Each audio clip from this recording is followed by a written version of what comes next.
कई बार ये बात आती है, कुछ रूहें मालिक के नजदीक पहुंचती हैं, कुछ नजदीक होके भी दूर हो जाती हैं। इसकी क्या वजह है? यह कहा जाता है कि संस्कारी रूहें होती हैं। संस्कार कैसे बनते हैं? क्योंकि और जन्म में तो मालिक की भक्ति हो ही नहीं सकती। और जन्म में भक्ति हो सकती है, यह संभव है। आपको बोला काल महाकाल त्रिलोकी नाथ की भक्ति, पर कोई भी जीवात्मा किसी भी शरीर में रहते हुए पिछले जन्मों में अगर भक्ति करती है, चाहे वो त्रिलोकी नाथ की ही क्यों ना हो, पर वो जीवात्मा तो यही सोच के करती है कि मेरा मालिक है, परमपिता परमात्मा है। क्योंकि सभी पक्षी, सभी पशु, सभी पेड़ पौधों में ऐसा नहीं पाया जाता।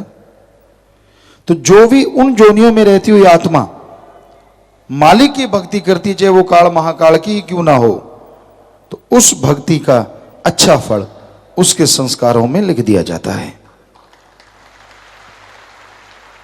तो जन्मों जन्मों की गई भक्ति अच्छे संस्कार कहलाते हैं, और वो जीवात्मा मालिक के अति करीब पहुंचती है।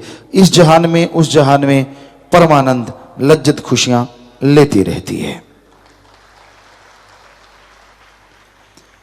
और कई बार होता है, इंसान ऐसा लगता बड़ी सेवा करता है, परमात्मा का नाम भी जपता है, लेकिन बाद में वो आदमी इतना भटक जाता है, इतना दूर चला जाता है कि सत्संग में नहीं आता, लोगों को राह दिखाने वाला कि मेरे को चमत्कार होता है, कदम कदम पे मालिक मुझे बताता है, ये है वो है फला है, और बाद में उसका पता ही नहीं चलता, वो इंसान भगवान को तुच्छ समझने लगता है।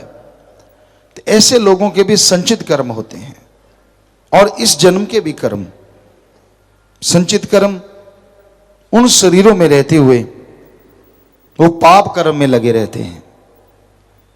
कोई भक्ति नहीं करना, समय गुजारते जाना। इंसान सोचता है ऐसे कैसे संभव है ऐसा संभव। पक्षियों की जोनी में आए, कीड़े मकोड़े खत्म कर दिए, और किसी के अंडे फोड़ दिए, क्योंकि पक्षियों में, पशुओं में भी ईर्ष्या पाई जाती है।